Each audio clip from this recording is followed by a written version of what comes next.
aunque ponga una venta de papas fritas, aunque haga una fábrica de mermelada, aunque haga departamentos, o aunque haga una inversión pública de una represa, o que haga un canal, o sea, todo negocio normalmente tiene infraestructura, a no ser que sea un negocio, es decir, de desarrollo de software, por ejemplo.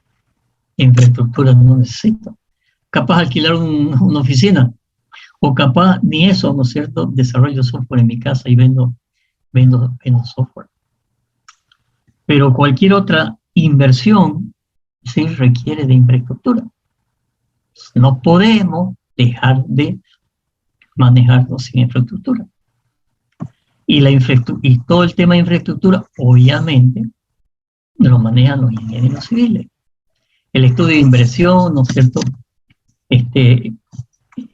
Económico, financiero, lo podrá hacer un economista, un financista, pero el financista no va a poder decir cuánto cuesta el edificio, cuánto cuesta la vivienda, el apartamento, el proyecto. Entonces, entendamos que hay una relación complementaria, uno no puede estar sin el otro. Y por eso, ¿no es cierto?, ingeniería económica, en algunos lados, o también es una carrera a nivel de licenciatura. Por lo tanto, la amplitud de esto es muy grande. Entonces, ¿cómo vamos a encarar esto?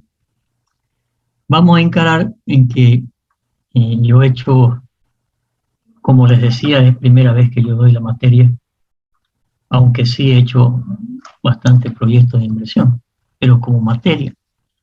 Y el respaldo teórico es tan amplio, lo que he estado haciendo es investigaciones en la web y buscar, ¿no es cierto?, definiciones, importancia, así a nivel de artículos, ¿no es cierto?, que hablan de cada uno de los temas y tratar de seleccionar los que sean más compatibles con esta visión, ¿no es cierto?, de conocimiento general de la ingeniería económica y de aplicación. Entonces, de esa manera vamos a ir trabajando y a la larga posiblemente tengamos un documento, ¿no es cierto?, compuesto de varios documentos en los cuales podamos tener un respaldo, no diría un libro ni una bibliografía, pero sí resúmenes de cada uno de los temas para que entendamos el concepto. Eso no quiere decir que lo que les voy a presentar, ustedes tienen que estudiarlo de memoria, no. Les voy a mostrar muchos documentos, ¿sí? Y ¿cuál es la forma de interpretar eso? Que ustedes lean esos documentos, lean, 2, 3, 4 veces lean, hasta que la información, ¿no es cierto?, pegue en el entendimiento de qué son los conceptos. No es difícil, ¿no es cierto? Y tampoco quiero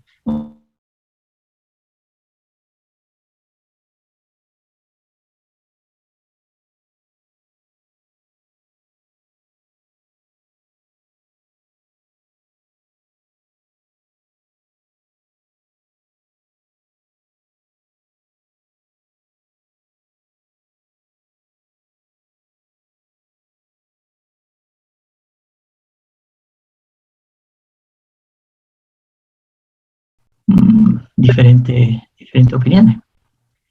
En este primero lo voy a volver a buscar porque en los demás les voy a mostrar. En los demás también estoy poniendo el link, ¿no es cierto? Porque algunos he sacado parte solamente del... Es decir, que he sacado información de otro documento. Sí, pero en la mayoría, en todo caso, ¿no es cierto?, le estoy poniendo el link ampliar y vayan y vean el documento, van a tener mayor información. ¿Sí? Ok.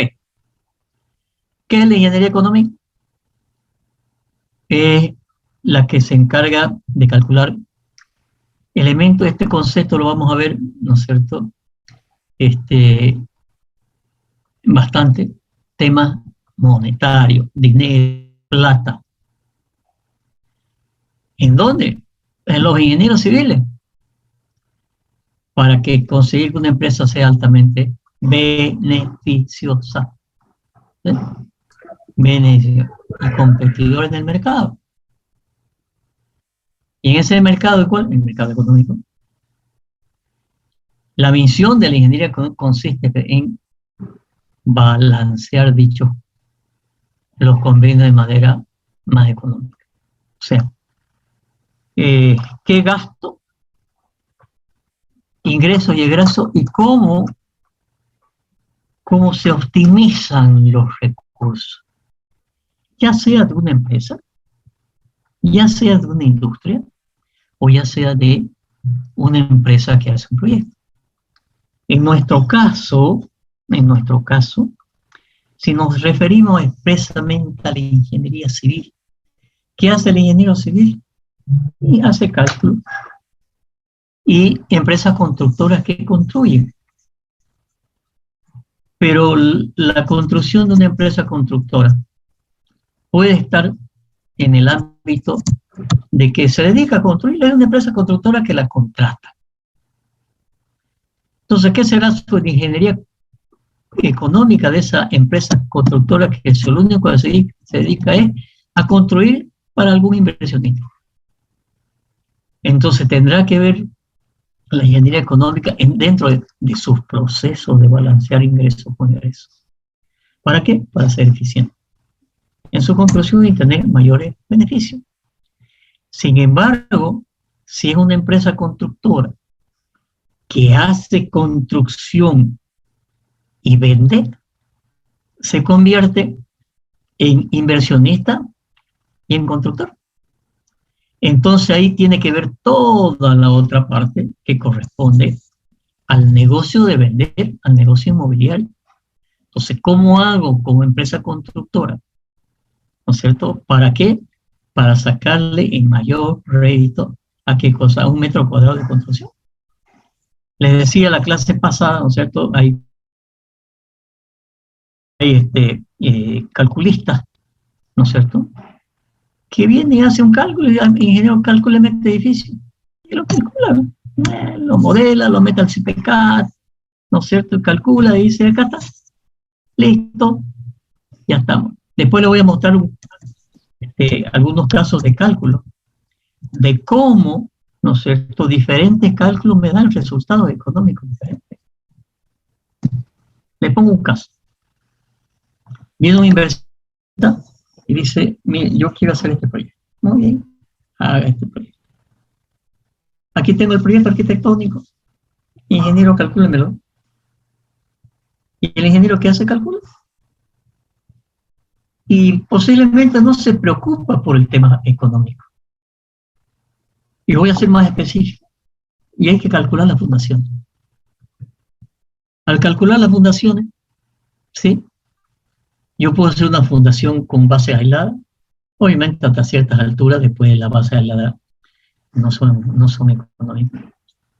O lo puedo hacer con un radier, una losa de hormigón. Lo puedo hacer con pilotes. Y ya me meto, acá está la teoría de los pilotes. Y sucede que calculo los pilotes y me da tan listo. Ya está calculado el pilote. Eso es un mecanismo.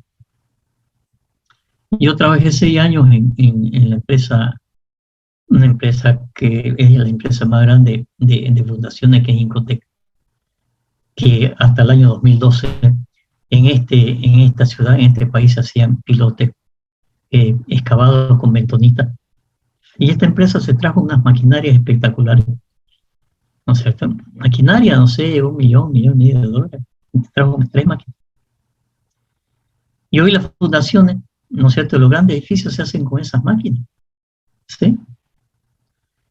Y obviamente es una empresa que tiene más de 50 años y que su especialista en geotecnia debe ser los mejores especialistas en geotecnia en el país. Entonces revolucionaron el tema de la fundación. ¿Y qué es lo que hace? ¿Hace un calculista piloto? No, señor. Porque hay diferentes metodologías de fundación de pilote. Hélice continua, pilote preexcavado, pilote, o sea, N. Influye tremendamente en el costo, el tipo de pilote que se vaya a hacer. Por lo tanto, al hacer el cálculo de los pilotes, se hacen 10 alternativas. Con este tipo de pilote, obviamente en función del tipo de suelo. Con este tipo de pilote, con este. Y se obtiene, ¿qué cosa? Se hace un estudio económico-financiero para los pilotos, para sacarle el mayor beneficio. Normalmente un calculista, ¿no es cierto?, no hace 10 cálculos, porque nadie le va a pagar 10 cálculos. Imaginémonos que una losita solamente, en 4 columnas, o en varias columnas, si yo separo más las columnas, voy a tener menos carga de las columnas. ¿Sí? Y si hay más columnas, la viga va a ser más delgada, no más delgada, va a ser menos alta, porque tiene muchos apoyos.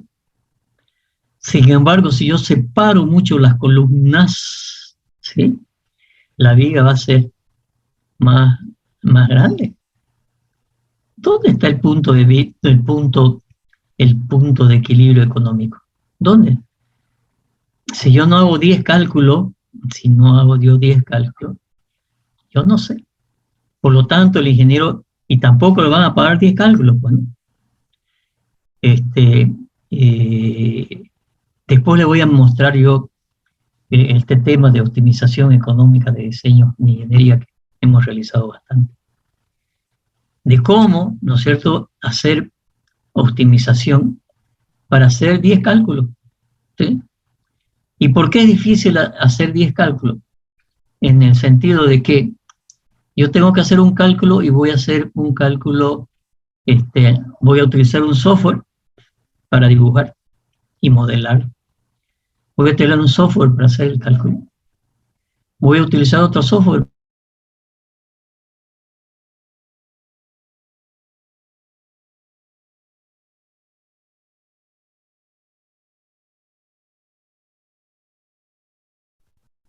Datos. Y eso puede ser infinito. ¿No es cierto? Y otra vez el cálculo, y otra vez el cálculo, y otra vez. ¿Y qué varía? Varía esto, varía esto, varía esto. Y cada variación significa costos o resultados de costos diferentes. Nadie me va a pagar 10 cálculos. Entonces, en este proceso de evaluación o de optimización económica financiera, les voy a mostrar en algún momento cómo hacerlo. Pero el 99% de los ingenieros no hace eso. Aplica solamente, ¿qué? Su experiencia. Pero no me puede decir que es la estructura más barata. ¿Sí? Y obviamente un proceso económico-financiero de un inversionista, ¿no es cierto?, eso puede ser muy importante. ¿Sí? Entonces, fíjense cómo está ligada, ¿no es cierto?, la ingeniería económica con la ingeniería civil. Esta ingeniería económica, hay una evaluación sistemática, ¿sí?, de los resultados económicos. ¿Por qué? Porque como decía, ¿no es cierto?, las cuestiones de ingeniería son importantes. De tal manera, ¿no es cierto?, que en este proceso de solución de problemas debe haber un balance, es mejor un rendimiento, obviamente, no solamente a corto plazo, sino a largo plazo. Por lo tanto, ¿no es cierto?, es muy importante la organización de las metodologías creativas e innovadoras. Y de esto les voy a mostrar muchos temas de innovación. Acá hay alguna historia de los precursores de la ingeniería económica, ¿no es cierto? Fíjense, de 1887, aunque le voy a pasar un documento que se refiere, ¿no es cierto?, de qué era la ingeniería económica en la antigüedad, ¿sí? Entonces aquí hay el ingeniero, fíjense que el que escribe esto es un ingeniero civil, ¿sí? Wellington. Y por lo tanto lo que ha estudiado este señor es metodología y ha establecido, y en muchos documentos, ¿no es cierto?, se establecen los principios del estática. La mayoría de los autores habla de 7 principios de estática. Sin embargo, hay otro documento que es de doblaje de algunos de ellos, que hablan de 10 principios de principios de la ingeniería económica, pero estoy con la clase de estática, de la ingeniería, principios de la ingeniería económica. Esto sí, véanlo bien, porque les va a abrir la mente, ¿no es cierto?, cuáles son los principios que de alguna manera tenemos que estar en conocimiento para desarrollar metodología. Primer principio, alternativas. Nuevamente vuelvo a lo mismo, ¿no es cierto? Tenemos que generar alternativas y no solamente, ¿no es cierto?, no solamente un proyecto, perdón, una alternativa, ¿sí? Porque después hay que hacer el análisis de cuál es mejor.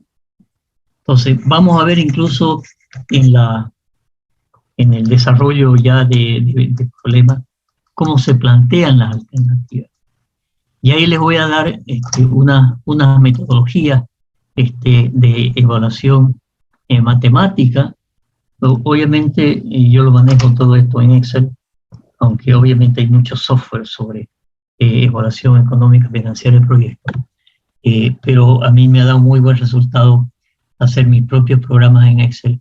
Les voy a mostrar hoy día uno bastante grandecito, ¿no es cierto?, para que entiendan lo que es el proceso completo de una evaluación económico-financiera y cómo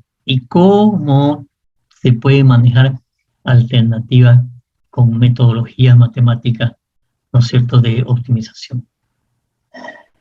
Segundo principio, concentrarse en las diferencias, únicamente los desacuerdos entre los datos esperados. Este tema, y dice, ¿por qué dice datos esperados? ¿Sí?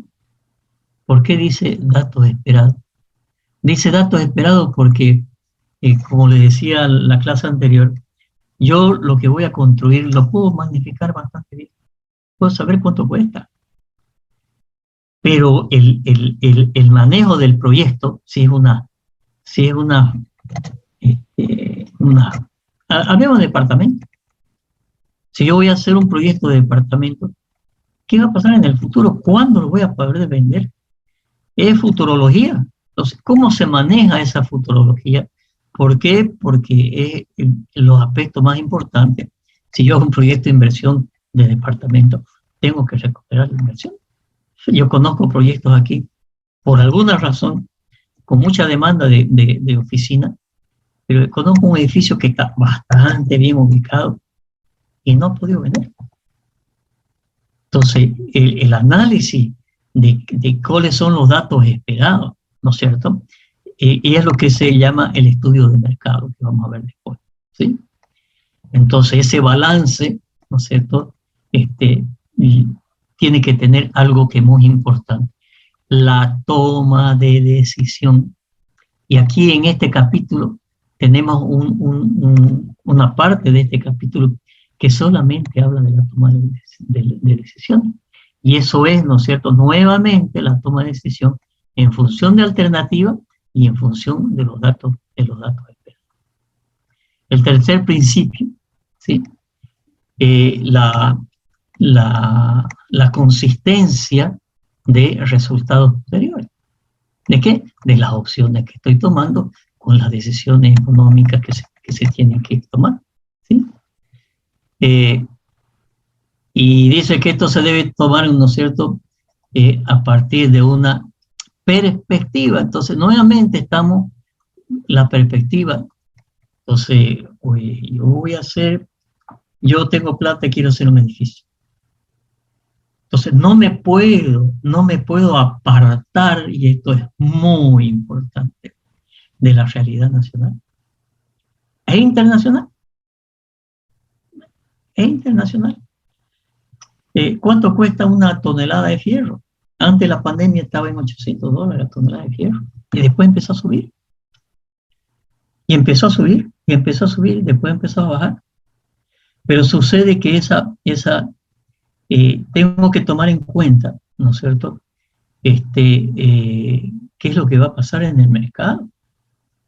Le decía a la clase pasada, hoy los bancos no quieren dar mucho crédito para oficina, para vivienda mejor, ¿no es cierto?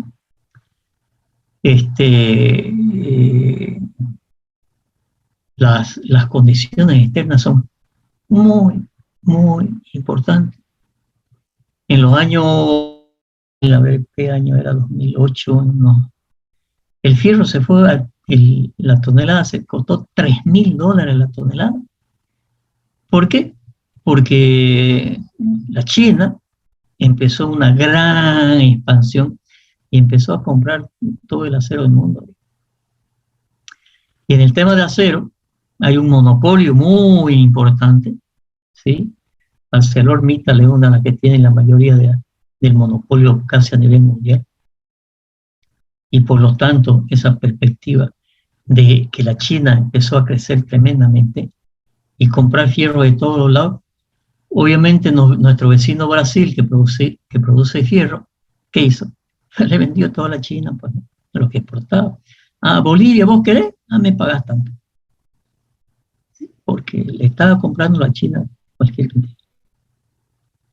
Entonces, el tema de proyecto de inversión, en qué invierto mi plata en un proyecto, no nos podemos apartar de la realidad. ¿Por qué? Porque es la que me va a mandar, es la que me va a comprar después. Y si no vendo el producto que estoy haciendo, obviamente voy a quebrar. Entonces, hay que estar al tanto. O sea, ¿es bueno invertir en Bolivia hoy día? Hay inversores que no quieren invertir. ¿Por qué? Por inseguridad jurídica. ¿Sí? Interesante para invertir. Es una ciudad que crece a pasos agigantados. ¿Y la seguridad jurídica? Entonces, este principio de que los resultados posteriores, las opciones económicas, ¿no es cierto?, hay que tener en cuenta. El cuarto principio dice utilizar una unidad de medida común. No sé, yo no puedo estar o sea, ¿cómo mido? Ya, ¿cómo mido la altura de una viga? Con 1 metro, pues, ¿no? Y obviamente saben ustedes que en ingeniería no puedo mezclar unidades. Aquí lo mismo, ¿con qué unidades vamos a medir? Ya la vamos a ver, ¿no es cierto?, que son parámetros establecidos internacionalmente para medir la rentabilidad de un proyecto, que son los que enunciábamos al principio: la tasa interna de retorno, el valor actualizado neto, la relación beneficio-costo, ¿sí? Pero además, ¿no es cierto?, mecanismos de medida común. Por eso existe toda una metodología, ¿no es cierto?, para calcular estas cosas, ¿sí? De tal manera que sean comprensibles y comparables. Hay una nueva ley en el municipio que se llama, y búsquenla, la ley de alianza público-privada. ¿Qué es una alianza público-privada? Es una alianza entre el Estado, la gobernación o el municipio, para que un privado invierta. Les voy a dar un par de ejemplos. El municipio ha anunciado en la campaña del alcalde que quiere hacer un bulevar aquí sobre el canal Isuto, desde el segundo hasta el cuarto anillo. Y hacer un bulevar de comida, de distracciones, de juegos, un bulevar. Y no tiene plata para hacerlo. Entonces quiere que un privado invierta, y el privado viene e invierte, hace la construcción a su costo, ¿no es cierto? Y después alquilará, no puede vender. Eso sigue siendo la alcaldía, y después de un cierto tiempo le devuelve a la alcaldía. Cinecenter es del ejército, la naval, creo que. Cinecenter era un predio ahí donde alguien dijo, oye, yo voy a hacer un centro comercial, cines aquí, venga y haga. Bueno, se lo doy por 20 o 30 años. El señor invierte, ¿no es cierto? Y después alquila durante 20, 30 años, lo tiene que devolver. El primer puente peatonal ahí de la universidad, ¿no es cierto? Era una alianza público-privada. Vino un señor, le dijo, yo voy a hacer un puente aquí para cruzar de los módulos al campo. ¿Y cuánto me va a cobrar? No le voy a cobrar un peso. Y ese puente costó $130,000 en su época. Y se lo dieron por 10 años. ¿A cambio de qué? A cambio de cobrar un peso para que cruza por ahí. No, señor. Antes, ¿no es cierto? Si ustedes recuerdan, aunque ya hace mucho tiempo, hace más de 10 años, entonces la ley del municipio decía que una concesión de ese tipo, ¿no es cierto?, se lo podía dar por 10 años. Pues nada más, nadie hizo un estudio económico financiero. Y sucede que el señor en los 10 años se llevó más de $700,000. Y le costó 130. Entonces, ahí no hubo evaluación porque en la alcaldía no había nadie que conozca este tema. Yo en su momento hablé con el entonces presidente del consejo, le digo, ¿por qué 10 años? Con 5 años se va a llevar una buena plata. No, ya lo por 10. Entonces, este principio habla de de cómo se miden las evaluaciones con unidades de medida, ¿cierto? Sobre todo para poder hacer, ¿cierto? Sobre todo para hacer comparaciones de otras opciones. Si yo no tengo la misma medida, ¿no es cierto?, ¿qué comparación voy a hacer? ¿Okay? Después les voy a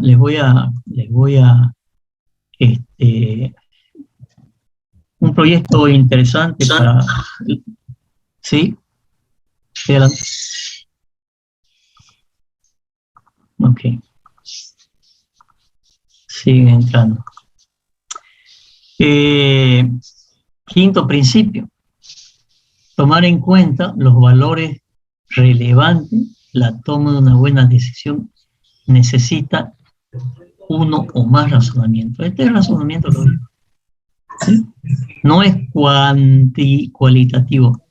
Vamos a ver qué es cuantitativo. El proceso, las decisiones deben llevar a resultados en la unidad monetaria. Se me tiene que dar, al final vamos a avalar con plata. ¿Sí? Y algunos otros parámetros más, ¿no es cierto?, que nos van a dar relaciones de tasas de interés, plazos, etc. Enseguida les voy a mostrar un ejemplo. El sexto principio, hacer clara la incertidumbre. La indecisión es inseparable al planear resultados. Vuelvo a insistir en el tema. Yo, si voy a hacer departamento, voy a hacer una fábrica. Voy a hacer una fábrica de mermelada. Voy a vender. Entonces, fundamental el estudio inicial que se llama el estudio del mercado. Porque si el estudio del mercado dice nadie te va a comprar esa mermelada porque sí, ¿no es cierto? ¿Para qué ir más allá? Por lo tanto, esa incertidumbre tiene que ser lo mejor medible. Y no es fácil. No es fácil medir el futuro, ¿no es cierto? Porque no estamos ante un contexto aislado. ¿Sí? Estamos ante un contexto que tiene que ver con el entorno cercano y hasta con la economía nacional. Entonces, ¿qué pasa si el día de mañana hay una inflación? Ya la hubo, ¿no? Yo les comentaba que en los años 80 la hiperinflación de este país llegó al 24,000%, ¿no? Y literal, uno iba con bolsas de plata al mercado para traerse, para comprar la cosa y meterla en el bolsillo. Literal, no estoy hablando acá. Alguna vez me trasladé yo de casa y encontré en un depósito por lo menos 3 o 4 cajones de plata. Obviamente plata que ya en su momento cuando lo puse ahí capaz que ya no valía nada. No valía nada. Un cajón de manzana de plata capaz que valía $1. Entonces, en los procesos hay todo un capítulo en esta materia que vamos a hablar de la inflación. Cómo se la maneja, cómo se la controla, porque el proceso inflacionario, en el sector construcción, el peor proceso inflacionario fue aquella época. Obras que costaban, por decir 100.000 bolivianos, terminaban costando, no sé, 150.000 millones de bolivianos. Incluso en esa época, que yo estaba en la dirección de costos de la Corporación de Desarrollo, el manejo de los números matemáticos, en esa época las computadoras no manejaban más de 8 dígitos. Y yo tenía valores de obra, ¿no es cierto?, de más de 8 dígitos. Tuvimos que hacer unos programas en computación para sumar, restar, multiplicar y dividir los números partidos por la mitad y después juntarlos. Se los juntaba como letras ya, ¿no es cierto?, no como números representativos, sino como letras, ¿no es cierto?, 10, 15 dígitos. Pero nos costó un montón, ¿no es cierto?, porque teníamos que hacer presupuesto de obra y tenemos que multiplicar, ¿no es cierto?, sumar y restar números espectaculares. Hoy le pongo, ¿no es cierto?, 10 dígitos, 20 dígitos a la máquina y no hay problema. No tenía más que 8 dígitos la computadora. Estamos hablando, pues, hace 40 años. Y por lo tanto, software adicional para poder hacer matemática básica por parte. Después la otra inflación que hubo un poco fue el año 2008. Empezaron a subir. Fue cuando subió el fierro, subió el asfalto y el gobierno se vio en la necesidad de sacar otra metodología que se llama reajustar la obra. Cada vez que yo pago planilla, ¿cómo la reajusta su valor de la venta? Lamentablemente, la primera se solucionó con una metodología que se llama fórmula polinómica. Hay un decreto supremo, el 18948, creo que, si no me equivoco, creo que del 2 de octubre de 1982, que para eso, ¿no es cierto?, la Corporación de Desarrollo, el Ministerio de Economía y Finanzas, el Ministerio de Planificación, y la Cámara de la Construcción, se trajo a unos especialistas españoles y se hizo ese decreto. Y el año 1900, no, estoy hablando más, en el año 2008 fue la siguiente inflación. No tan grande, pero trabajamos, a mí me tocó estar en la comisión de la Cámara de la Construcción que íbamos a discutir con el gobierno cómo se iba a reajustar. ¿Qué dijo el gobierno? El gobierno dice, no vamos a aplicar este decreto anterior porque es mucha plata. Hicimos un balance de la mayoría, digamos como 20 días estudiando eso en el Ministerio de Economía y Finanzas, y se vio que el gobierno necesitaba en ese momento 300, 500 millones de dólares para poder, ¿no es cierto?, poner a nivel a las empresas, y las obras se estaban parando. ¿Qué es el gobierno? Sacó una metodología bastante, yo diría, deficiente, y dijo dos cosas el ministro. Y voy a abrir comillas y voy a repetir lo que dijo el ministro, y lo digo porque yo estuve en la reunión. El ministro de entonces, ministro de Economía, don Luis Arce Catacol. Dijo, solamente se va a reajustar los precios de los materiales importados. Fierro, alambre, solamente. Y eran poquitos. Entonces, una construcción, obviamente el fierro es importante, ¿no es cierto? La calamina es importante. Pero, ¿y lo demás? Eso hizo que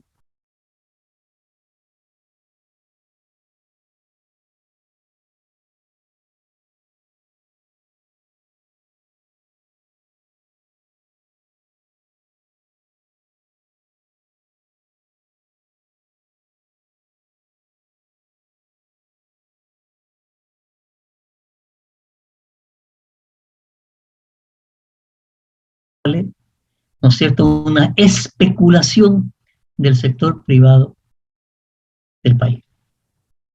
Punto. Cierro comillas. Estoy repitiendo palabras textuales del ministro. Y por lo tanto, al no reajustarse todos los materiales, muchas empresas quebraron. Y cuando se le dijo, ministro, ¿y la mano de obra? La mano de obra había subido 80, 100%. Voy a volver a abrir comillas. ¿Qué dijo el ministro? Dijo, ya es hora del que el empresario privado meta la mano a su bolsillo y saque plata para pagar la diferencia en la mano de obra. Cierro comillas. ¿Qué tengo que ver yo, empresa constructora, si la mano de obra sube porque el país, ¿no es cierto?, tiene una inflación, ¿no es cierto?, ¿por qué yo tengo que pagar de mi bolsillo la mano de obra que tiene que pagar el gobierno en su obra? Y eso fue el 2008. Y además dijo, este reajuste de precios lo vamos a hacer desde ahora, creo que el mes de junio, hasta el 31 de diciembre de ese año. Muchas empresas cobraron. ¿Qué pasó en Santa Cruz? En Santa Cruz estaba Percy Fernández, alcalde, y había muchas obras que se estaban haciendo de pavimento y de canales. Y esas mayores obras se estaban parando. ¿Qué pasa si una obra que se está haciendo un canal para? Y la empresa dice, yo prefiero retirarme, pierdo un poco de plata, pero no voy a perder un montón de plata. ¿Sí? Y con ese tipo de reajuste, que era un decreto nacional, con resoluciones de 2 ministerios, no les alcanzaba a las empresas. Y Percy Fernández, que fue en su momento, en los años 80, que participó en aquel decreto supremo anterior, ¿no es cierto?, de la hiperinflación, que conocía muy bien el tema, tomó una decisión y dijo, miren señor, yo tengo tanta plata, la alcaldía tiene tanta plata para destinar a hacer el reajuste de obra. Véanlo, yo hice todo un estudio encargado por la Cámara de la Construcción, hice todo un estudio de la obra que estaban haciendo y volvimos a replicar el decreto supremo de los años 80 con algunas modificaciones, ¿sí? Y se salvaron las obras. ¿Por qué? Porque las obras ya estaban, ¿no es cierto?, paralizándose. Obviamente se paralizaban más tiempo, viene lluvia y pavimentos que se estaban haciendo, canales que había que hacerlo de nuevo. Y se tomó esa decisión, ¿no es cierto?, con el tema de la autonomía municipal, bla, bla, bla. Entonces, fíjense cómo en un proyecto de inversión, ¿no es cierto?, es importante ver el tema del contexto alrededor, ¿no es cierto?, para que tener, como dice el sexto principio, hacer una clara definición de la incertidumbre que pueden haber para adelante. Hay veces que no se puede. Hay veces que no se puede, como ya sucedió en este país. Y el séptimo principio, fíjense que dice revisar las decisiones de optimización de la forma de tomar las decisiones. ¿Sí? Entonces, la forma de tomar las decisiones hay que, o sea, en otras palabras, la metodología. Entonces, en este capítulo ¿no es cierto? Le decía que hay otros autores que hacen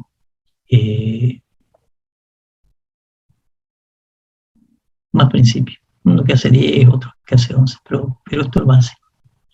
Entonces, estos jóvenes, por favor, esto muy bien estudiado, porque nos va a ayudar a entender después la matemática, la metodología y los cálculos, ¿sí? Y en cada caso, ¿no es cierto?, vamos a ver qué decisiones hay que tomar, cómo es la metodología de toma de decisiones, y después le pondremos números, pues, ¿no? Después le pondremos los números ya del modelo matemático para hacer. Pero ¿de qué me sirve meter números a un modelo matemático, ¿no es cierto?, que no tenga en cuenta, ¿no es cierto?, los principios y después que no pueda, ¿sí? Antes de pasar al papel de la toma de decisiones, les voy a mostrar algún proyecto de inversión. Vamos a ver dónde lo tengo.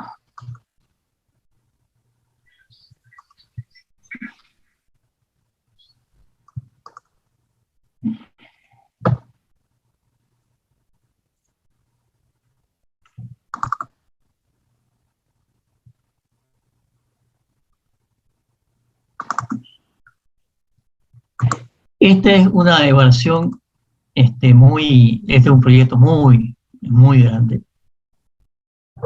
que es el proyecto ¿han escuchado ustedes hablar? Supongo que saben qué es Puerto Bush, ¿no es cierto? ¿Sí? ¿Saben qué es Puerto Bush? Pregunto, ¿quién me dice qué es Puerto Bush? ¿Cuál es el proyecto de Puerto Bush de este país? ¿Puerto Bush? Sí, señor. De la salida al mar por el lado del Paraguay, creo. Sí, señor. Puerto Bush, salida al mar. ¿Sí? Entonces, si ustedes ven, a ver, vamos a ver si hay más imágenes. Hay más imágenes por aquí. Este proyecto, ¿no es cierto? A ver dónde está una imagen más grande de Bolivia y Puerto Bush. Acá está. Este pedacito es la botita derecha, ¿no es cierto?, que está abajo en el mapa a la derecha de Bolivia. Y acá está, a ver, esto vamos a ampliarlo un poco más. A ver, vamos a hacer lo siguiente. Para verlo mejor, lo voy a copiar ya. Y lo vamos a pegar.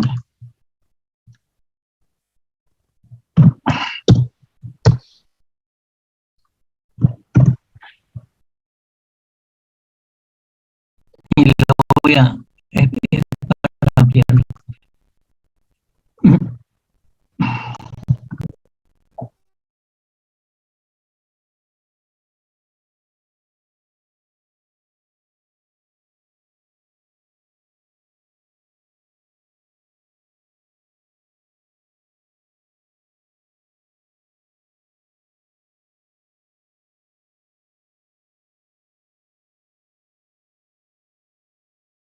Una de las vías que tiene es entrar acá a lo que se llama la Laguna Cáceres, después entrar a este que se llama la hidrovía Paraguay-Paraná, ¿sí? Entrar a Brasil, dar toda esta vuelta, ya estoy en territorio brasilero, impuestos, bla, bla, bla. Y esta botita de aquí, ¿no es cierto?, tiene alrededor de 40 kilómetros, no es más, 40 kilómetros. Pero este río, ¿no es cierto?, la hidrovía Paraguay-Paraná, ¿a dónde sale? ¿A dónde sale? Pasa por la frontera con Paraguay y Bolivia, y llega después, ¿no es cierto?, pasa por la frontera entre Paraguay y Argentina, y llega al Atlántico, ¿no es cierto? Por lo tanto, tenemos salida soberana al mar. Y porque, ojo, este proyecto, ¿no es cierto?, de Puerto Bush, tiene el diseño, los estudios, ¿no es cierto?, desde hace más de 40 años, que los hizo la Corporación de Desarrollo en los años fines de los años 70, años 80. Yo pregunto si alguien tiene la idea de por qué en los últimos 40 años no se ha hecho este proyecto que es la salida soberana al mar de Bolivia. ¿Alguien me puede decir? ¿No es viable? ¿Perdón? ¿No es viable? Totalmente viable. Totalmente viable. ¿Será rentable? Totalmente rentable. ¿Por política? Sí, señor. Por el secante centralismo. Porque cuando este proyecto se abra, se va a generar uno de los polos de desarrollo más grandes de Sudamérica. Porque además, esto que ven aquí es el Butú. 40.000 millones de toneladas de hierro. ¿Y por qué no sale en Butún tampoco? ¿O está saliendo después de cuando? También por el centralismo. Porque el centralismo no quiere que se desarrolle Santa Cruz, ustedes lo saben. Total centralismo.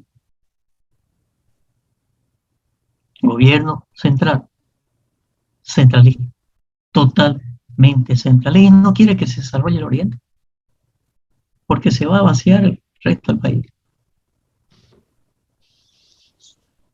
40 años. No puede. No puede. ¿Cuándo empezó a hablar don Evo Morales del proyecto del Butú? Cuando perdió la Haya. Al día siguiente, sí, nuestra salida soberana, ¿verdad?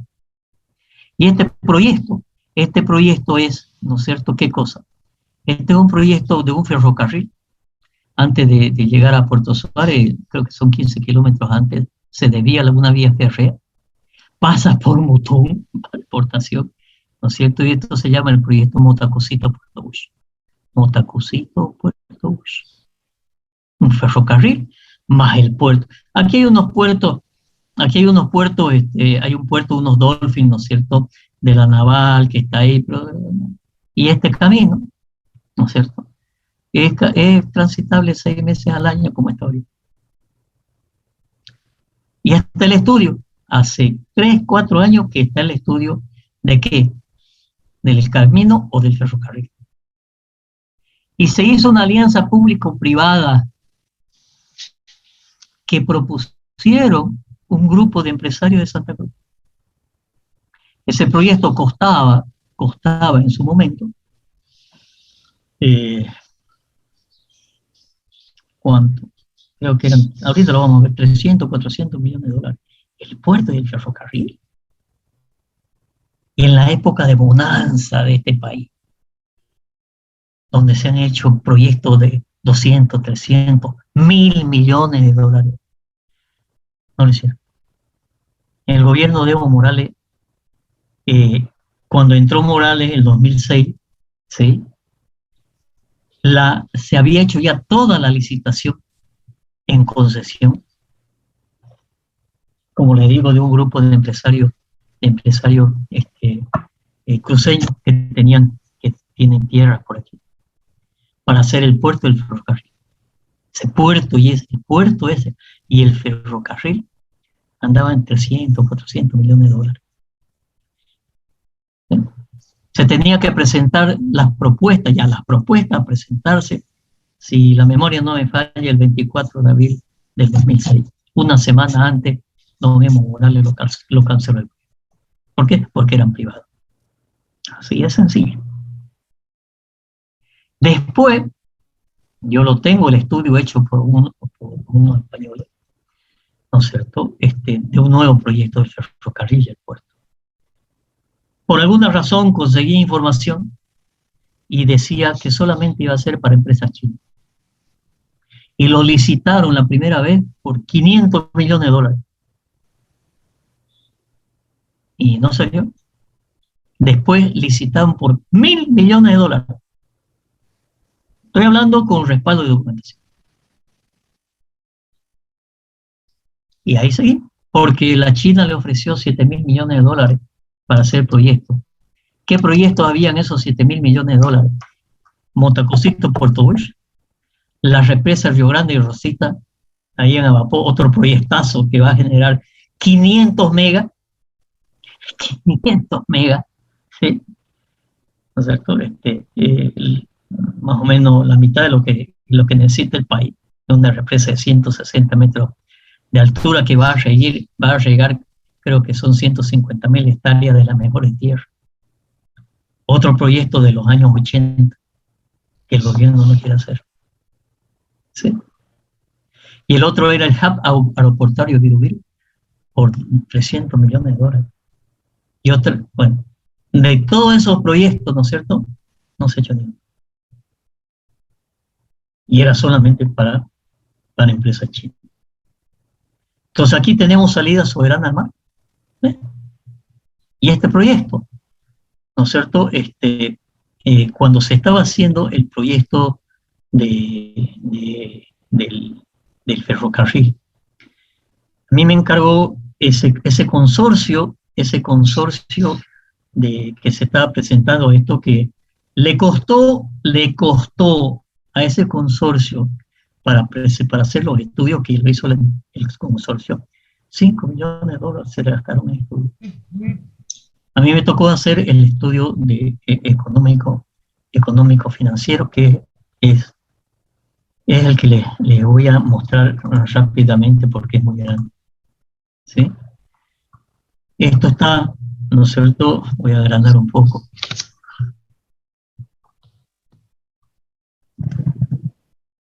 ¿Sí? Inversión total 25, 19, 190, ¿no es cierto? Aporte del Estado 145 millones. Inversión en las diferentes etapas. Financiamiento por el concesionario el 42%, ¿no es cierto? Inicial. Y bueno, aquí está, ¿no es cierto? Todo el tema tarifario, ¿no es cierto? De las tarifas del puerto, el tema tarifario para transporte de ferrocarril, los diferentes escenarios, alternativas, ahí voy con la alternativa. En realidad este estudio me lo encargó el Ministerio de Economía y Finanzas, y con Mutum y sin Mutum. Entonces yo le digo, ¿no es cierto? Con Mutum, conoció uno con Mutum, conoció dos sin Mutum, pero solamente era para 200.000 toneladas. Y lo que se contrató con la Jindal era para 10 millones de toneladas por año. Entonces, este es un proyecto de inversión. ¿Sí? Este proyecto de inversión yo lo llamo, es la sala de comando, ¿no es cierto? Pero acá está uno de los parámetros que miden la inversión, ¿no es cierto? Un 16% de PIB, del banco, ¿no es cierto? Las tasas de interés, los plazos de los préstamos, plazos de la deuda, periodo de cuota, horizonte del proyecto, 30 años, 20 años. Y fíjense, voy a pasar rápidamente, ¿sí? Todo lo que es el proyecto de inversión, tabla de tabla, de tabla, de tabla, proyecto de inversión, servicio a la deuda y servicio, otro crédito, ¿no es cierto? Los ingresos que van a haber. Las inversiones totales del ferrocarril. Entonces, esto es ingeniería ya, ¿no? Este es el proyecto del ferrocarril. La expropiación de la instalación de sistemas viales, las locomotoras, la cantidad de vagones, todo el tema del sector tecnología, presupuesto, las actividades, el ferrocarril, con todo el tema del cálculo de inversiones del ferrocarril. ¿No es cierto? Acá están ya por cada uno de los sectores, ¿no es cierto? Sector de infraestructura, instalaciones, sistemas, recepción, bla, bla, bla, ¿sí? Sector tecnología, las inversiones en el ferrocarril, la mano de obra, las telecomunicaciones, etcétera, etcétera. Mira la cantidad de tablas que hay. Los costos. ¿Cuáles son los costos? Los que voy a consumir energía, gastos, salario, mantenimiento, equipo, ¿sí? Y hay que empezar, tengo que poner las condiciones para cada uno de las posibles alternativas que puedan haber.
la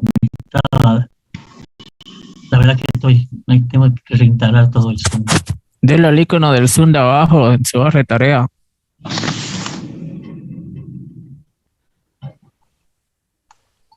Bueno, a ver, voy a ver si... profe. Sigue compartiendo pantalla, Inge, por si acaso. Ya. A ver, voy a cargar el archivo, entonces, ¿dónde estábamos? Estaba acá. Sí. Okay. ¿Está bien ahí? Sí, se ve. Ok, gracias. Entonces decía, ¿no es cierto? Todo el tema de operación y costo de operación ya del puerto, ¿no es cierto? Las inversiones, aquí hay plata, ¿no es cierto? ¿De cuánto me cuesta cada año, ¿no es cierto? Las inversiones, un proyecto a 20 o 30 años, ya las inversiones. Los costos de operación, aquí hay un software interno, ¿no es cierto? De cuánto gasta en combustible, mantenimiento, la locomotora, los vagones, mantenimiento del puerto, ¿sí? Todos los gastos en administración personal, ¿no es cierto? Bueno, el flujo, esto es lo que vamos a ver, lo que habla, hemos visto, ¿no es cierto? Flujo de caja, flujo de fondo, como concepto, ¿sí? Esto es programa de transporte, las toneladas, y aquí tengo que ver, ¿no es cierto?, cuántas toneladas van a entrar por el puerto, cuánto voy a transportar en el ferrocarril. ¿No sé? Toneladas de carga, tipos de trenes.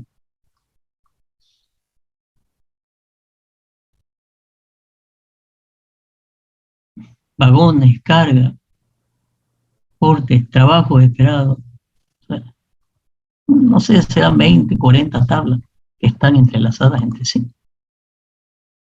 Tarifa, ¿cómo voy a manejar el tema de tarifa? ¿Sí? Personal.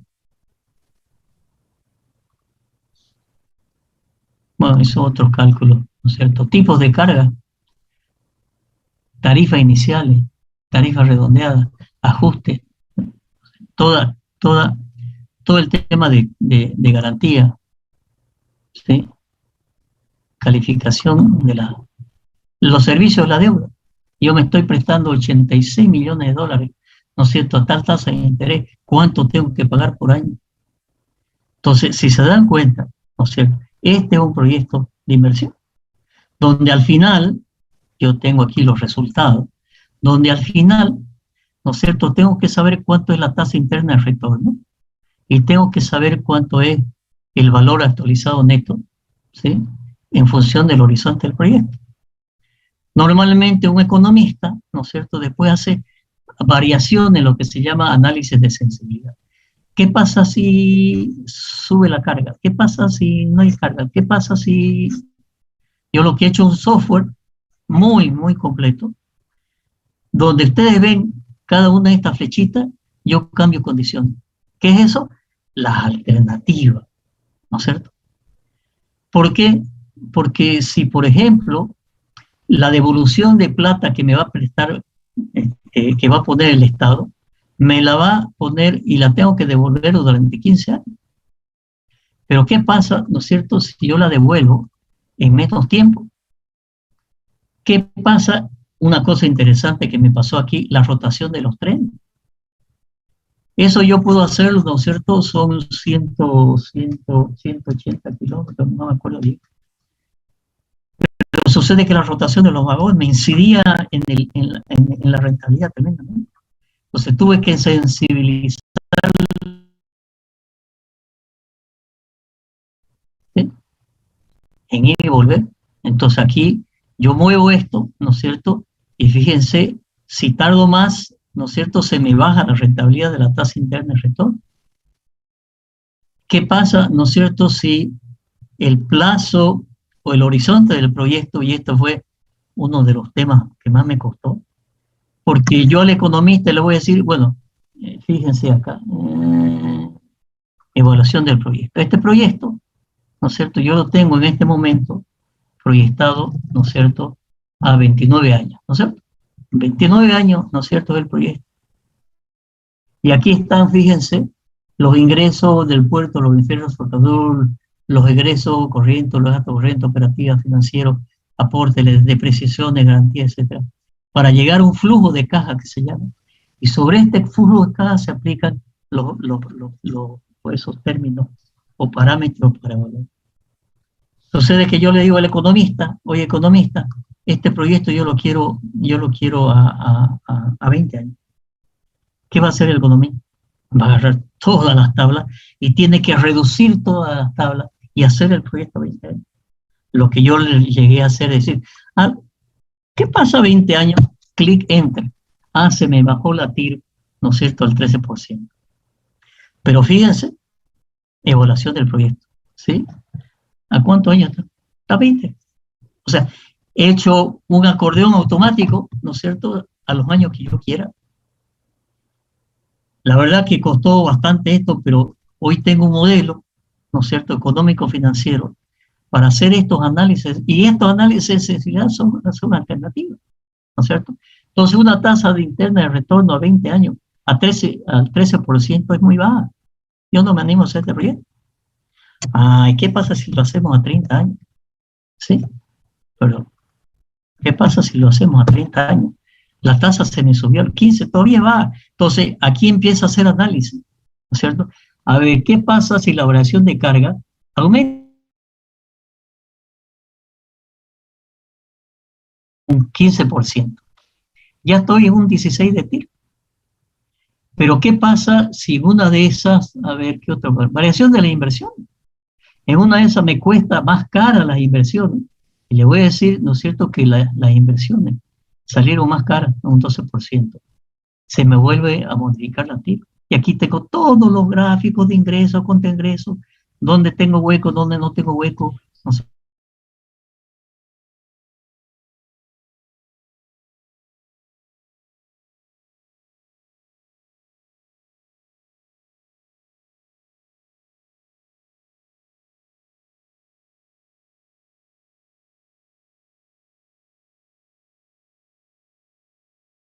¿Qué pasa si el crédito que yo saco, consigo un crédito, ¿no es cierto? El pago de la deuda, tasa, plazo de deuda, aquí hay un errorcito, estos son años, ¿no es cierto? Un crédito a 20 años, ¿sí? ¿No es cierto? Esto es lo que yo llamo la sala de comando, donde están todas mis variables y aquí empiezo a hacer la alternativa. Donde ustedes vean una relación, bueno, aquí se me salió, donde ustedes vean una relación, ¿no es cierto?, de esta flechita, ¿sí? Estoy haciendo N alternativas, fíjense, más o menos son los números ya, ¿no es cierto?, de un proceso de evaluación económica, financiera, de rentabilidad del proyecto, ¿sí? Entonces vamos a aprender, ¿no es cierto?, cómo se hace la evaluación, y al final de cuentas son todos estos parámetros. Después le voy a mostrar otro, que también es grande, un estadio. Soy yo. Perdón. Bueno, eso es.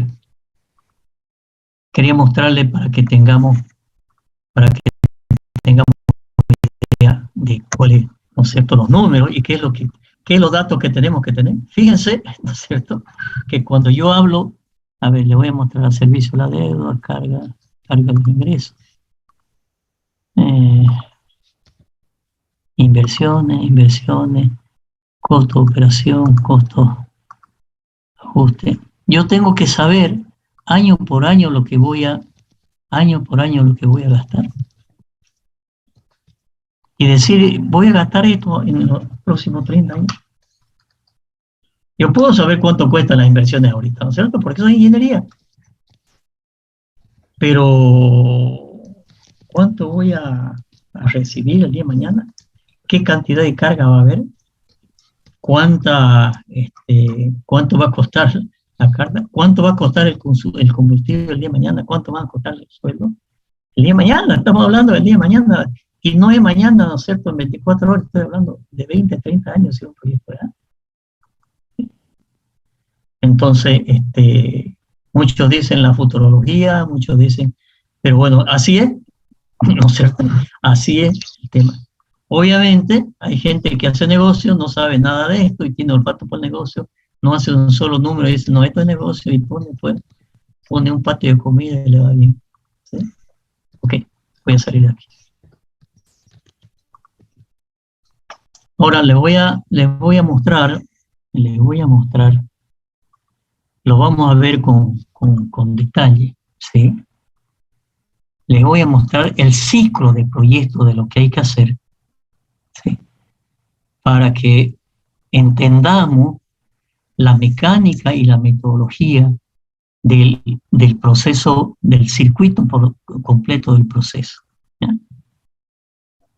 Esto está dentro de unos cursos que he dado. El gráfico es supervisión y evaluación de proyectos, ¿sí?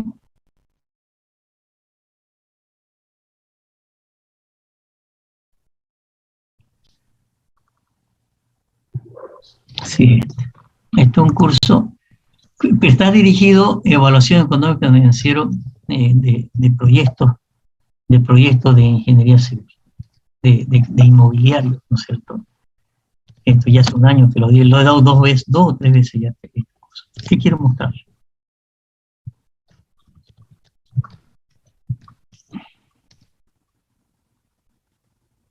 Aquí vamos a ver, cuando veamos este detalle, que está en otro capítulo, ¿no es cierto?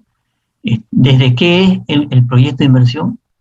Nuevamente he recopilado información, cada uno con su link, ¿no es cierto? Y es lo que le decía, mucho de esto lo he sacado de este libro que le hablaba de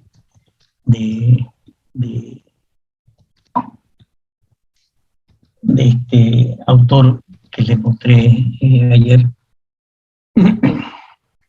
Y lo que quiero mostrarles, este es un documento que después lo van a tener ustedes. Esto es lo que quiero mostrarles. ¿De qué consta el proyecto de inversión? ¿Sí? Entonces partimos de un inicio y fíjense lo que ya les había hablado de un estudio de mercado. Si no hago estudio de mercado, voy a tener datos falsos. Entonces, si yo voy a hacer un proyecto de inversión, ¿no es cierto?, de hacer unos departamentos, tengo que hacer el estudio de qué está demandando el mercado, pues, ¿no es cierto? ¿No es cierto? Y hay información estadística en algunos lugares de esos temas, pero tengo que hacer un estudio de mercado. Después que hago el estudio de mercado, tengo que hacer el estudio que se llama de localización, el tamaño del proyecto. ¿Dónde lo ubico y qué tamaño lo voy a hacer? Bueno, voy a hacer 10 pisos, voy a hacer 5 pisos. ¿Qué es más rentable? ¿Sí? Entonces, este tema de ubicación, ¿dónde? ¿En qué zona? Obviamente, dependiendo de la zona donde lo haga, el terreno va a ser más caro. ¿Cómo reparto el terreno? No voy a comprar un terreno, ¿no es cierto?, aquí en la calle de mi casa, que me permiten hacer solamente 4 pisos. Ah, ya sé, quiero hacer por esto, chico, 4 pisos y me da. Bien. Pero buscaré un terreno, a ver que tenga una avenida, pues, ¿no es cierto?, puede hacer 20 pisos. Entonces, ¿cuántos pisos son rentables? Ahí hay que hacer, ¿no es cierto? ¿Dónde lo ubico? ¿En qué zona? Mientras más cerca esté de la ciudad, ¿no es cierto?, obviamente el terreno es más caro. Por lo tanto, voy a tener que hacer mayor cantidad de pisos para distribuir el precio del terreno en más pisos. Y después, ¿no es cierto?, viene la ingeniería, pues, ¿no es cierto? Entonces, cuando llego a un proyecto de inversión y estoy a un nivel de una idea o una prefactibilidad, no voy a hacer cálculos, no voy a hacer cómputo, no voy a hacer presupuesto. Tengo que hacer un análisis de las inversiones grueso, ¿no es cierto? Pero tengo que empezar a hacer algo de ingeniería. Después tengo que ver cuáles son las inversiones que hay que hacer.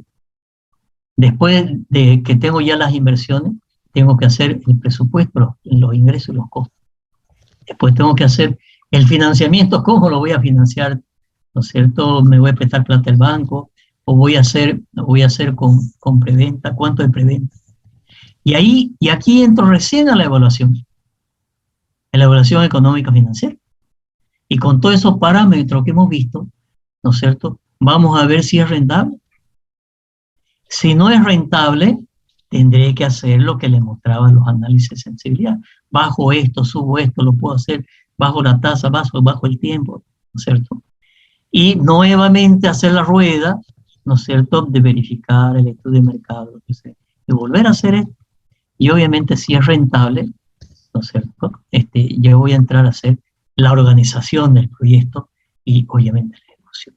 El tema de organización es armar la empresa, ¿no es cierto?, que va a hacer y toda la organización administrativa. ¿Okay? Entonces, este es más o menos el proceso. Y cuando hablamos de las distintas instancias de un proyecto, vamos a ver si por acá lo debo tener. Vamos a buscar las instancias. Fíjense que acá están definiciones, están dentro de un proceso de planificación siempre, ¿no es cierto? ¿Qué es la planificación? ¿Qué es la formulación del proyecto? ¿Qué es la evaluación del proyecto? Están todos los conceptos teóricos. ¿Qué es la preinversión? La preinversión son los estudios, ¿no es cierto? Preinversión. Es toda la ingeniería, todos los estudios. El estudio económico financiero es parte de la preinversión. Tengo que gastarme platita, pues, ¿no es cierto? Y acá estas son las etapas de, ¿no es cierto?, de una idea.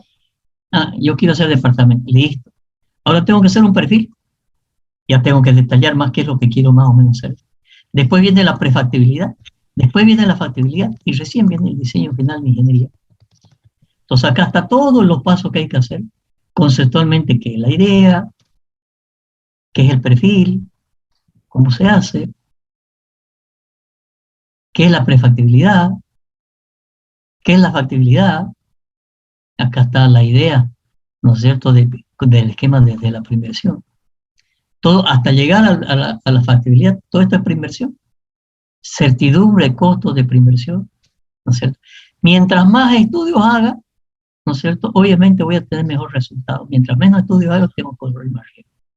¿Qué es el diseño de ingeniería? ¿Qué es la elaboración del proyecto? ¿Sí?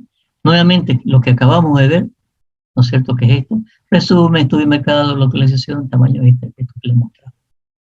Y después, ¿no es cierto?, ¿qué es el estudio de mercado? ¿Qué contiene?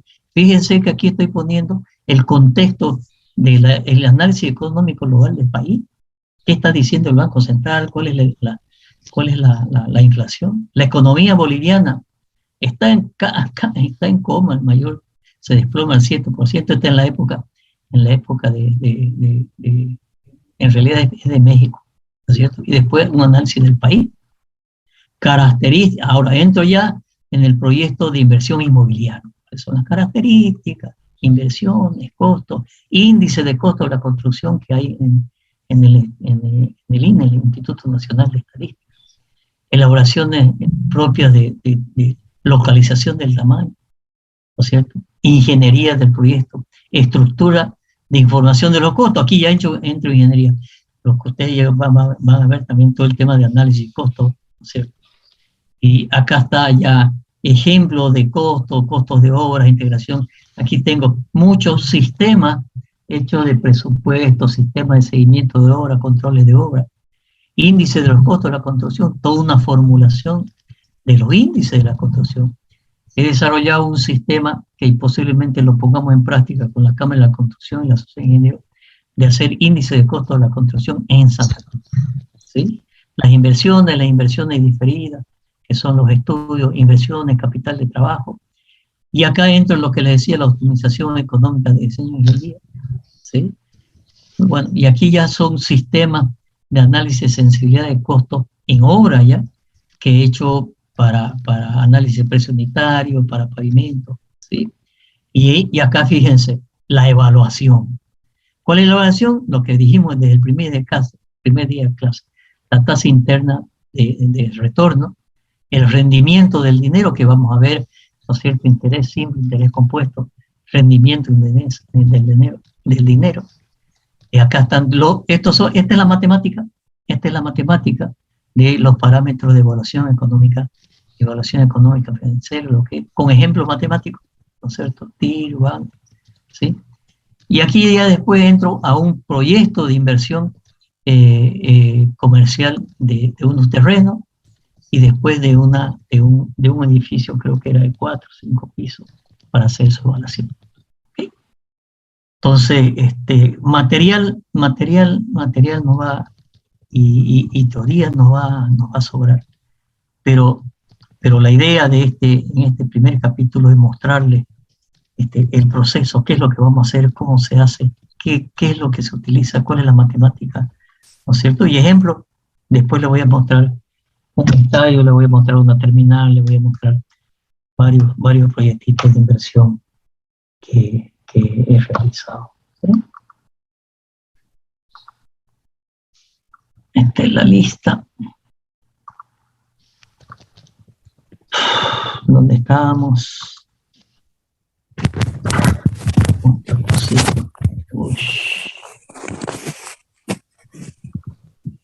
Bueno, ok.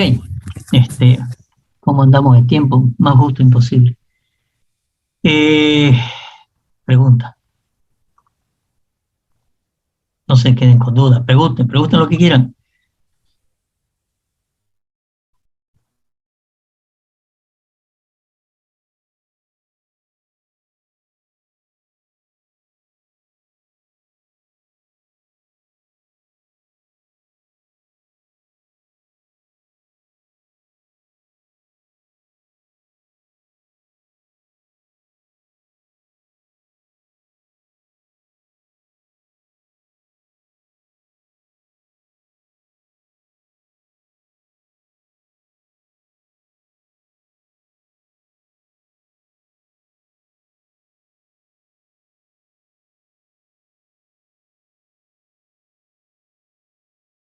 Con un colega que es unos proyectos de un puente. Y él es uno de los mejores especialistas en puentes que hay aquí. Y está full time allá haciendo puentes, viaductos. O se están trabajando, se está llevando a cabo ese proyecto muy grande, ¿no? Grandísimo. Mucha inversión.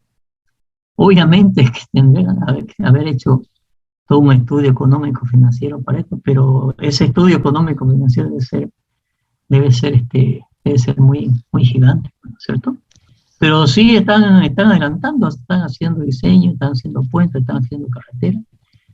Está en marcha. Ya detalles más adentro, no sé, pero sí está en marcha. ¿Sí? Un proyecto muy grande. De casualidad no sabe por qué zona sería, qué lugar, que Está pues en el norte, ¿no es cierto?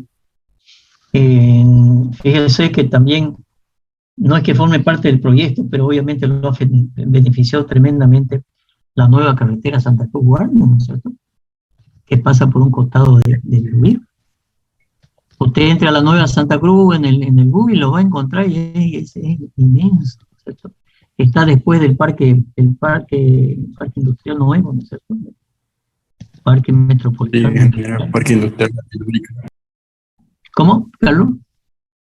El proyecto Nueva Santa Cruz, ingeniero, creo que es la que está, la nueva carretera paralelo al aeropuerto Biobío. Sí, señor. Sí, señor. Y no se olviden que en Guarne está el gran parque industrial, pues, ¿no? Y no se olviden que también le pusieron una central térmica ahí al ladito, pues, ¿no es cierto? Y no se olviden, había mucha inversión, pero el proyecto sigue en marcha, es muy grande el proyecto. Yo estuve viendo algo de una nueva terminal, ahí, hacer una nueva terminal, ya está el terreno para hacer una nueva terminal, una terminal grande ahí, de transferencia de pasajeros, no sé, a Cochabamba. Es grande, pero más detalles de adentro. y también, ingeniero, lo que es el desarrollo del puerto Bush y también del Motú, sería más que todo que están frenados porque no quieren que Santa Cruz avance, como usted dijo, ¿no? Sí, sí. Y no, Sí, señor. y no piense en un punto de tal vez independizarse por tener ese avance económico que pueda tener. Claro, pero no tienen en cuenta, por ejemplo, si sale Mutum, se va a beneficiar muchísimo la minería del occidente.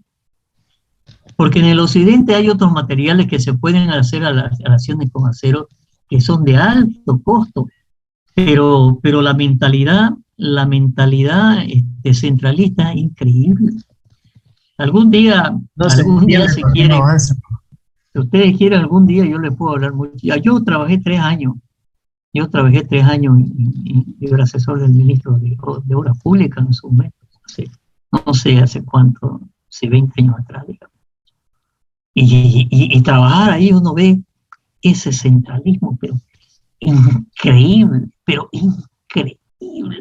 Si un papel que es algo para Santa Cruz, alguien se lo puede guardar un día, 2 días en su escritorio, se lo guarda, porque sabe que de esa manera, ¿no es cierto?, se retrasa, ¿no es cierto?, el avance de Santa Cruz. O sea, yo lo he vivido, pues, en carne propia, N proyectos. Se hizo un plan maestro de transporte de todo el país. Y a mí me tocó ser el coordinador de la consultora por parte del gobierno, de la coordinadora, de la consultora, ¿no es cierto?, que hacía el plan maestro de carreteras del país. Cuando el consultor entregó su informe, no figuraba el oriente boliviano, la carretera Santa Cruz-Puerto Suárez. Y me quisieron hacer un juicio porque yo no autorizaba su pago al consultor. Y cuando yo le mostré al ministro lo que decía eso, obviamente el ministro era de acá, ¿no es cierto? Un poco más le quita el contrato al consultor, y es un consultor de años, ¿no es cierto?, de planificación del transporte. No figuraba Santa Cruz. No, es increíble. El centralismo es increíble. Yo estoy hablando de los años 90. Y obviamente en el año 2000 se incrementó el centralismo. Rosita, proyectazo. Muerto Push, proyectazo. El hub aeroportuario de Biobío, proyectazo. Pero proyectos millonarios que ha tenido plata el gobierno en su momento, no lo ha querido hacer, ¿no es cierto? No lo ha querido hacer por el centralismo. Proyectos que están, el proyecto Rosita, ¿sí? Yo tuve oportunidad de hacer una actualización. El proyecto Rosita del año 80 costaba 370 millones de dólares. Yo hice la actualización de ese proyecto, ¿cuándo? Hace unos 8 años más o menos. El proyecto es 1.000 millones de dólares para generar 500 megas. Nos va a dar para exportar energía hidráulica, hidroeléctrica, digamos. Pero no hay que hacerlo. No hay que hacerlo. Es así. Yo lo he vivido. Yo he vivido 3 años allá, ¿no es cierto? Y sé de lo que estoy hablando. Lo he vivido. Pero bueno, el proyecto del Mutum con la Yinda, eran 2.100 millones de dólares. ¿Sí? 2.100 millones de dólares. ¿Por qué se cayó la Yinda? Porque se hicieron malas cosas. Yo fui director del directorio de la empresa siderúrgica Mutum, por parte representando a la gobernación. Pero los directorios éramos 7, eran 4 de Occidente y 3 de aquí. Uno de la gobernación, que era yo, porque era secretario de la Pública, uno del Consejo Departamental y uno de Puerto Suárez. Y los otros 4 eran, obviamente estábamos en minoría. Y gracias a eso, uno de los peores errores de mi vida, haber aceptado eso, gracias a eso yo tengo un juicio con el gobierno hace 10 años. 10 años tengo un juicio. Estoy con bienes embargados. No puedo tener una cuenta en el banco. ¿Por qué? Porque se tomó una decisión en su momento que no le pareció al gobierno. A pesar de que no hay ningún abogado que diga que eso está bien. Nos metieron a los directores, ¿no es cierto?, en un juicio. Y ahí estamos. ¿Y después qué ha hecho? Una empresa china que está haciendo ahora el Mutum. O sea, ¿cuántos ellos llevan retrasados y no están emitiendo 2.100 millones de dólares? Y sucede que el sector privado ha puesto una siderurgia en Buenavista. Ya está funcionando. Ya tenemos acero nacional, señores.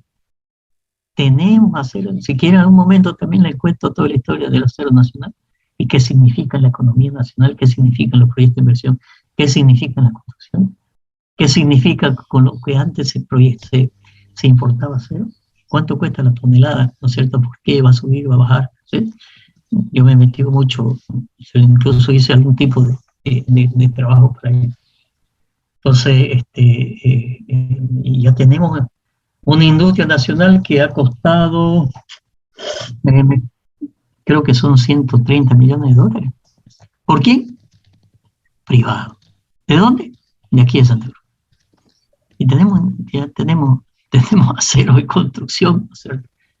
Obviamente se espera que el Mutún sea más grande, no solamente acero de construcción, pero hoy tenemos acero, y acero buenísimo, ¿no es cierto? Está con todos los controles de calidad, con una fábrica de última tecnología italiana, ¿no es cierto? Que quizás es una de las mejores fábricas en Sudamérica, no ahorita con última tecnología. ¿Sí?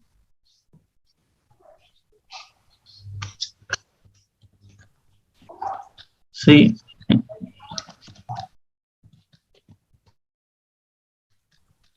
Yo, jóvenes, tengo que dejarlo, tengo que salir al médico urgente. Ok, jóvenes, los dejo. Hasta la próxima clase. Hasta luego, ingeniero. Hasta luego. Hasta luego, ingeniero.